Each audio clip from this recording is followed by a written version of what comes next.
Bonjour tout le monde, j'espère que vous allez bien. On se retrouve pour un nouveau journal de lecture.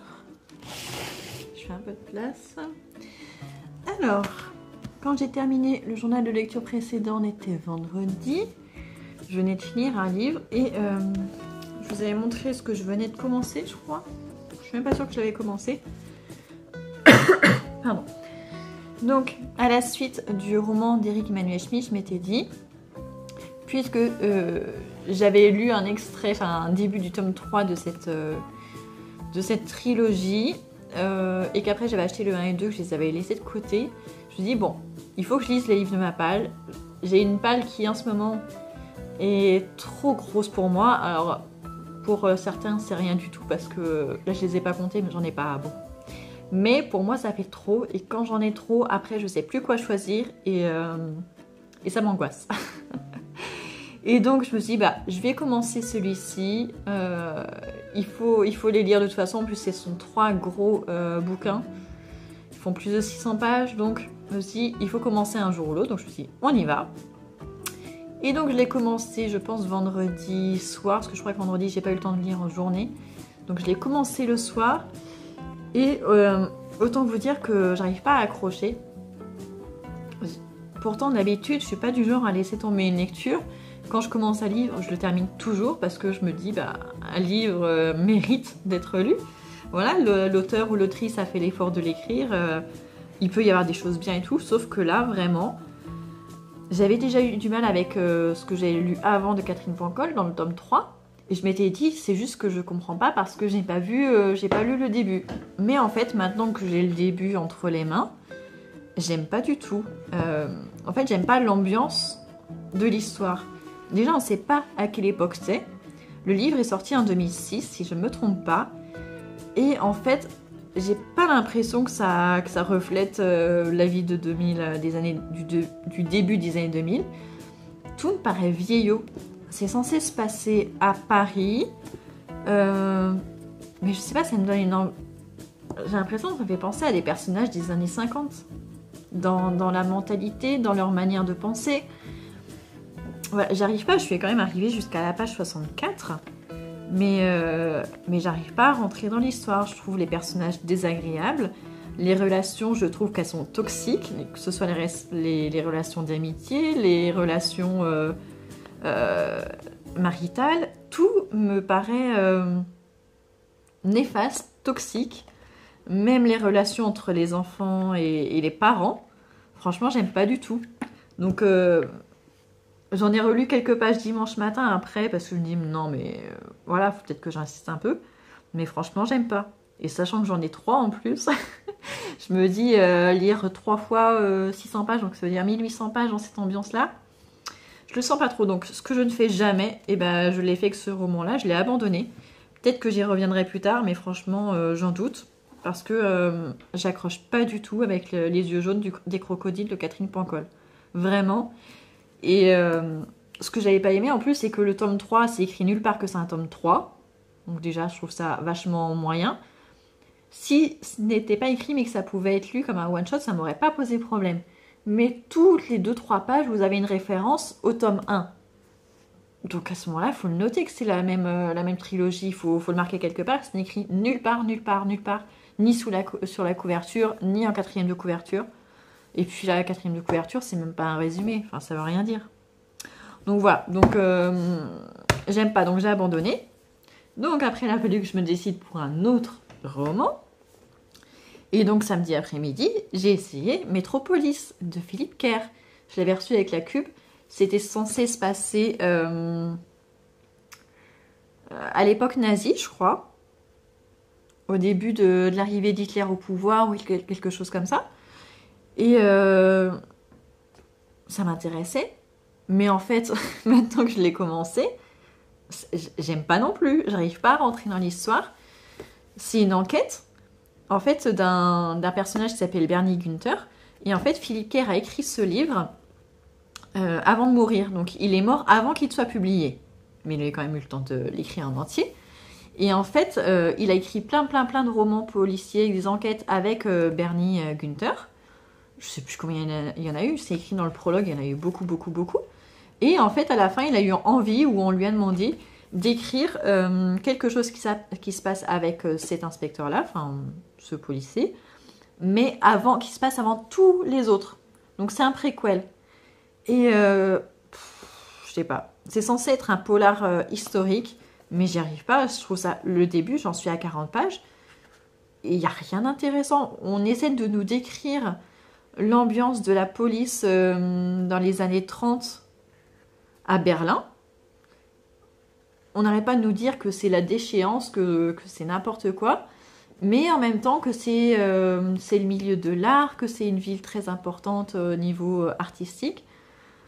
Je sais pas, j'arrive pas à me projeter dans le roman, dans l'histoire. Il y a trop de descriptions qui m'aident pas du tout dans l'ambiance. On nous parle des différents personnages qu'on rencontre, mais pas assez profondément. Voilà, enfin, franchement, j'en suis à la page 40 et j'arrive pas du tout. Donc pareil, je l'ai laissé tomber. Des choses que je ne fais jamais d'habitude, abandonner des romans, là, ça a été de la suite. Du coup, je dis, bon, je vais pas continuer comme ça, je vais pas éliminer comme ça tous les livres de ma palle en les abandonnant. Donc, puisque j'étais allée à la bibliothèque mercredi ou vendredi, je ne sais plus, j'avais pris la suite de Blackwater et donc je me suis dit, bon, ça je connais, voilà, je risque pas de l'abandonner. Donc j'ai lu le tome 5 de Blackwater, La Fortune. J'ai la machine en train de sourire, j'espère que vous n'allez pas l'entendre. Donc ça c'est l'avant-dernier tome et je vais essayer de pas trop vous en dire, mais en même temps, vu que je les ai lus à la suite et que finalement c'est une histoire en continu, c'est pas évident de savoir ce qui s'est passé dans tel ou tel tome. Donc si je me trompe pas, le tome 5 c'est ça se passe à la suite du 4. La guerre est terminée. Oui, la guerre est terminée. Et dans ce tome 5, on va avoir Myriam qui prend la tête de la Syrie, mais aussi de la famille Cascade. Ça va être elle le pilier en fait maintenant. Et dans ce tome, elle va développer les richesses de la famille à un point incommensurable. Alors qu'ils sont déjà riches et qu'ils n'ont pas plus d'argent, mais elle va les faire devenir encore plus riches, au point qu'ils ne savent pas quoi en faire. Et il se passe des choses dans ce tome qui sont... certaines choses sont dérangeantes, dans le sens où on a l'impression que ça va contre ce qui s'est déjà passé pendant toute la saga. On se dit que c'est dommage, en fait. Il y a des choses qui se passent qui sont vraiment dommages, notamment autour de Frances. Myriam, elle s'épanouit totalement. Ça, c'est assez chouette de voir la direction que ça prend, de voir qu'elle prend sur elle, qu'elle fait une machine arrière sur certaines choses, qu'elle s'adoucit, qu'elle devient vraiment une personne totalement indépendante, mais qui se soucie du bien-être d'autrui, de toute sa famille. Alors qu'auparavant, ils ne l'ont pas fait forcément pour elle. Donc j'ai bien aimé pour ça. C'est un des tomes où on nous parle le plus, je crois, du surnaturel qu'il peut y avoir dans cette famille. C'est plus ou moins présent selon les tomes. Et dans le tome 5, c'est assez présent parce qu'il y a la grossesse de Frances et son accouchement qui font que c'est quand même assez présent. Mais c'est pas dérangeant. En fait, on a du surnaturel, mais au lieu que ça fasse peur, c'est plutôt bienveillant. Et j'ai bien aimé cet aspect-là. Moi, ça me dérange pas du tout. Ça fait pas peur, c'est pas dérangeant. C'est plutôt bienveillant. Et je sais pas comment vous décrire cette sensation, en fait. Ouais, je sais pas comment vous le décrire, mais en tout cas, ça fait pas peur. C'est pas... Après, c'est bien écrit, c'est bien amené. C'est vrai que la relation de Frances et Elinor s'explique plus dans ce tome-là aussi. On en apprend plus pas sur son passé, mais sur ce qu'elle est vraiment. Et ça se lit super vite, hein, je l'ai lu en une journée. Il fait à peu près 250 pages. Et du coup, j'ai lu à la suite le tome 6, qui est le dernier tome, qui s'appelle La pluie. Et je m'attendais pas du tout à ça. Parce que à la fin du tome 5, qui s'appelle La fortune, où la famille s'enrichit, je me suis dit, à ce moment-là, puisque c'est le dernier tome, et que j'avais vu qu'il s'appelait La pluie, je me suis dit, ça va peut-être être un retour de bâton, un retour de manivelle. Voilà, la famille grimpe, grimpe, grimpe, avec beaucoup, beaucoup de richesse. Je me suis dit, à un moment donné, il va se passer quelque chose pour peut-être faire disparaître cette famille ou lui taper un grand coup sur la tête et qu'il se passe quelque chose qui lui fasse perdre toute sa richesse. Je sais pas, je m'attendais à quelque chose comme ça. Et en même temps, avec la pluie, je me suis dit, la saga a commencé avec une crue, donc peut-être que ça va se finir avec une crue, avec des inondations. J'avais imaginé plein de choses, mais je n'avais pas pensé aux choses qui se sont vraiment passées dans ce tome-là.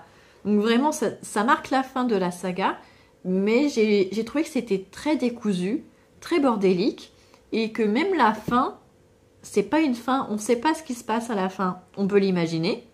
J'ai imaginé plusieurs hypothèses, mais je sais pas. Et en plus, comme c'est le dernier tome, que l'auteur est décédé depuis un bon bout de temps, on sait qu'on n'aura pas de suite. Donc j'ai trouvé ça trop dommage. Il y a plein de choses qui m'ont agacée dans ce tome-là. Autant j'ai aimé la saga, mais ce tome, il me déçoit parce que je m'attendais à autre chose. Il y a certains éléments que j'attendais qui y sont, mais il y a des choses que je ne comprends pas, que je trouve complètement incompréhensibles. Et du coup, c'est dommage. Voilà. Mais c'est quand même une saga que j'ai beaucoup aimée, qui ne correspondait pas du tout à l'image que je m'en faisais. Parce que déjà, je ne savais pas que c'était une saga familiale. Alors que c'est quand même le thème principal de cette saga. Et en plus, je m'attendais à quelque chose de très surnaturel. Toutes les personnes dont j'en avais entendu parler, j'avais l'impression qu'ils mettaient tous l'accent sur le fait que c'était quelque chose de surnaturel, voilà, de fantastique. Et en fait, en lisant, déjà dans le premier tome, ça se voyait à peine.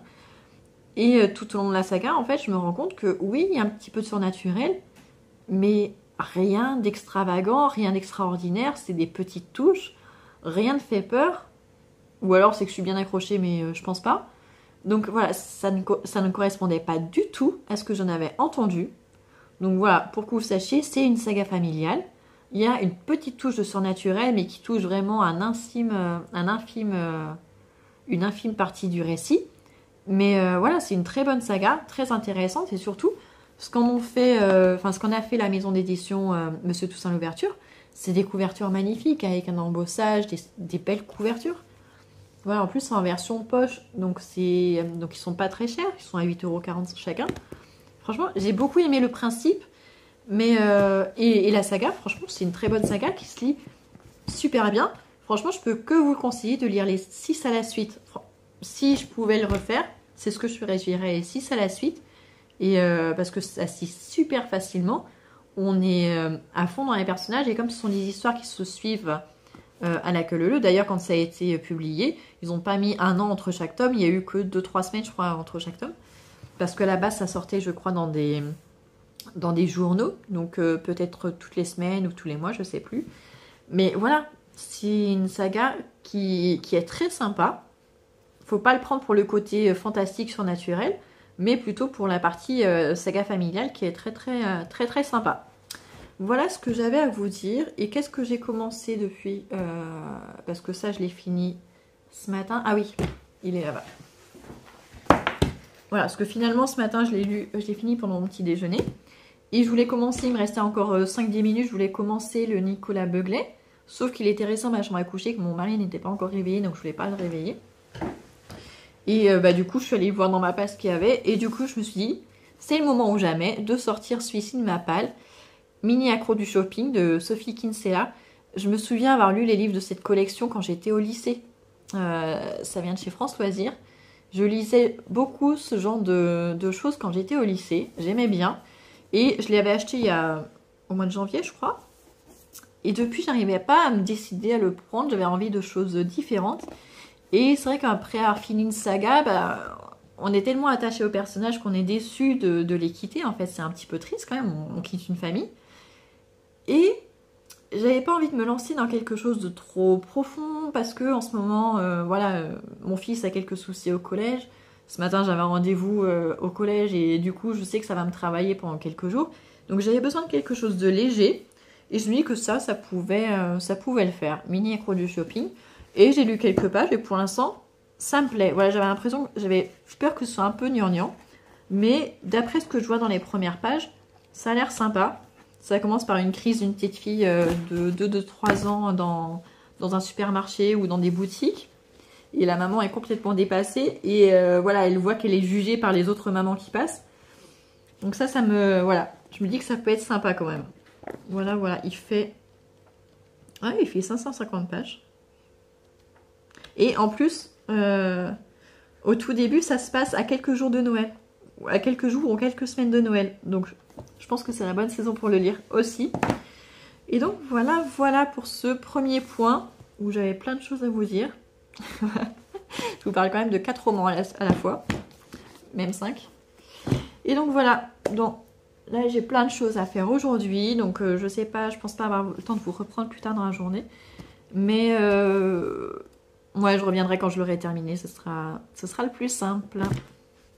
Me revoilà une semaine après. Finalement, j'aurais peut-être dû couper la vidéo la semaine dernière. Je me suis fait une infusion pour discuter avec vous de mes dernières lectures. Donc, ça risque de durer un petit moment, même si j'en ai que 2, je sais pas. Alors, donc, la dernière fois, donc la semaine dernière, quand je vous ai quitté... oui, je vous avais raconté mes 2 abandons et la fin de Blackwater.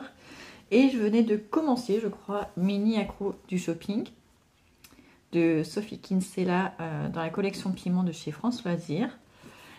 C'est un roman qui fait 550 pages. Un peu 560, on va dire. Donc, ça fait quand même assez long.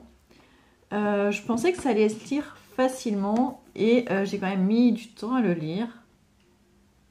Je l'ai fini samedi soir. J'ai dû vous en parler mardi matin. Finalement, pas tant que ça, j'ai mis 5 jours, donc à peu près 100 pages par jour. C'est tout à fait raisonnable. Alors, ce livre-là, je l'avais acheté au mois de janvier ou février, je crois, parce qu'il me rappelait justement mes années lycée. Et j'avais de bons souvenirs de ces collections-là. Mais en même temps, depuis que je l'avais acheté, je regarde là-bas parce que ma bibliothèque est là-bas tout simplement. Depuis que je l'avais acheté, j'avais beaucoup de mal à le sortir de ma palle parce que je pense que inconsciemment, je savais que c'était pas forcément le genre de lecture qui allait me plaire aujourd'hui parce que mes années lycée, c'était il y a 20 ans. Donc, je pense qu'inconsciemment, j'avais pas spécialement envie de me relancer dedans. Mais ces derniers temps, je emprunte beaucoup de livres à mes médiathèques. J'en ai aussi acheté beaucoup, comme vous avez pu le voir dans mes derniers book hauls.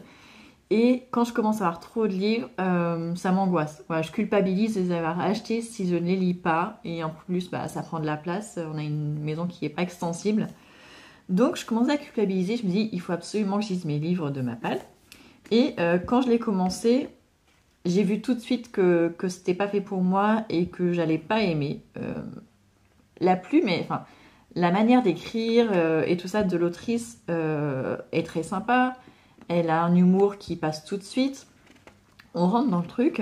Mais c'est vraiment le fond, la société de consommation, de surconsommation, la mode, tout ça, moi ça m'exaspère.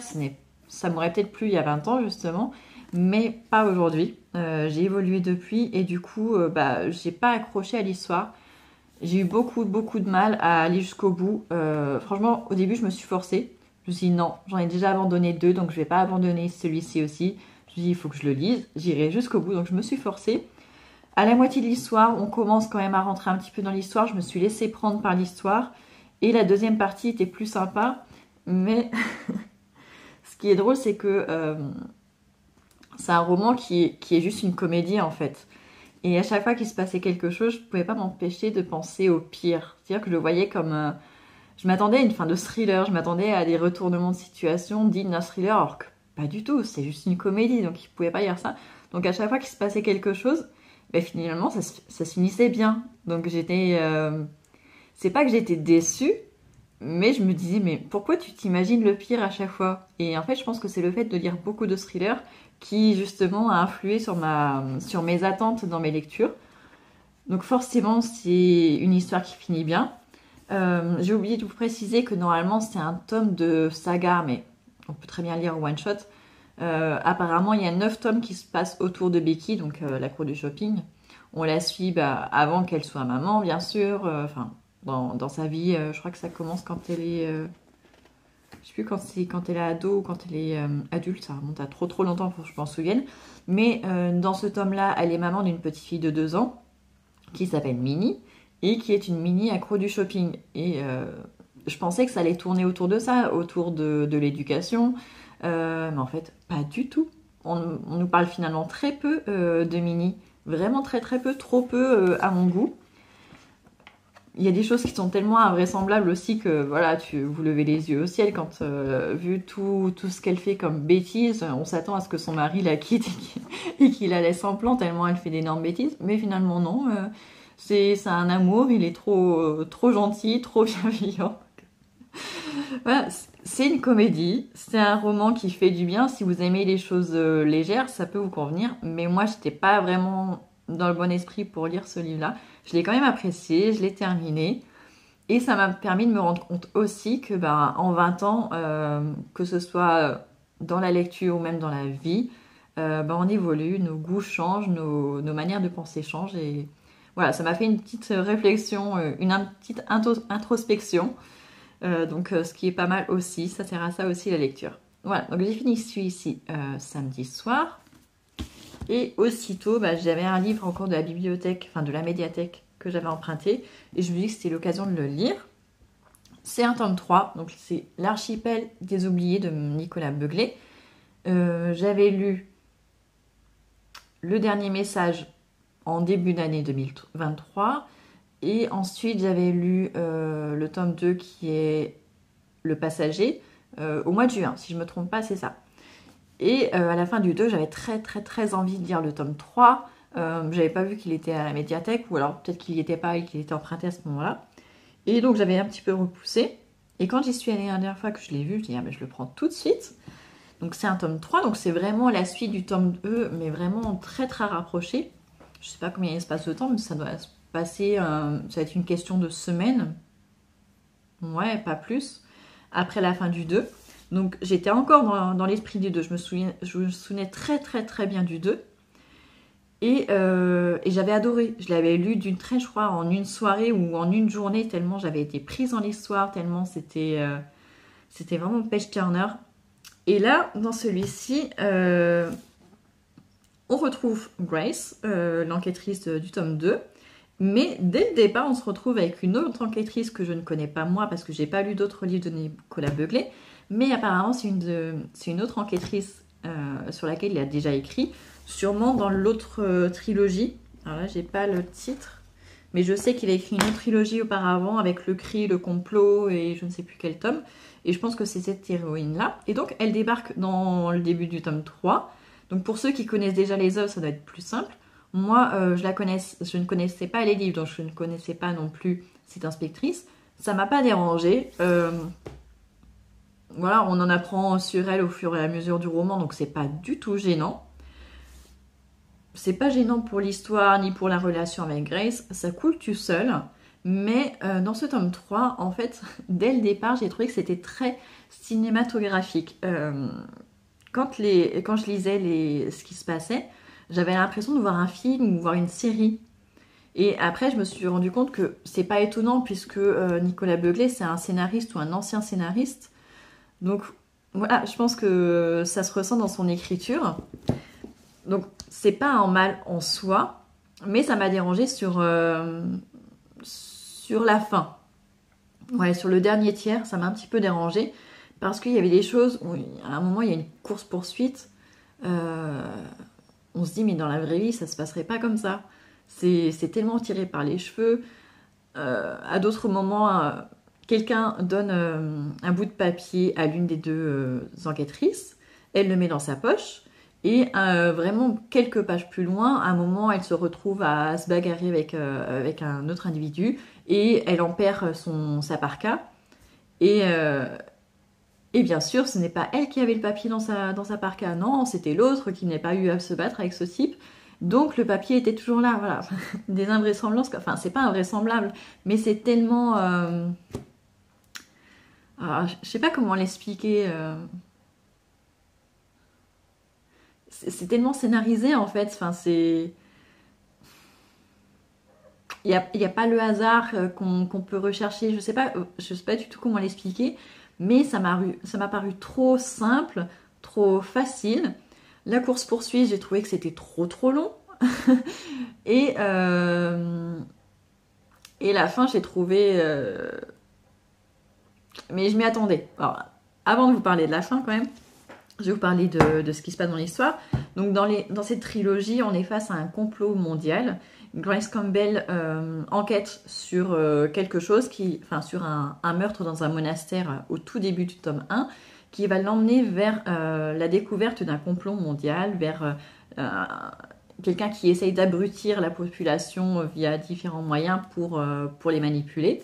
Dans le tome 2, après, elle avait pas réussi à arrêter la personne à la fin du tome 1 parce qu'il avait trop de relations, trop de pouvoir. Ça la rendait un petit peu malade. Et on savait aussi que Grace, dans son enfance, avait vécu quelque chose de difficile, on ne savait pas quoi. Et dans le tome 2, justement, elle va faire face à son passé, elle va essayer de retrouver ce qui s'est passé, de retrouver les auteurs de ceux qui lui fait du mal. Et du coup, elle va tomber sur une secte en Allemagne qui enlevait des enfants. Et après, elle va tomber sur un train très étrange qui circule en permanence. Voilà.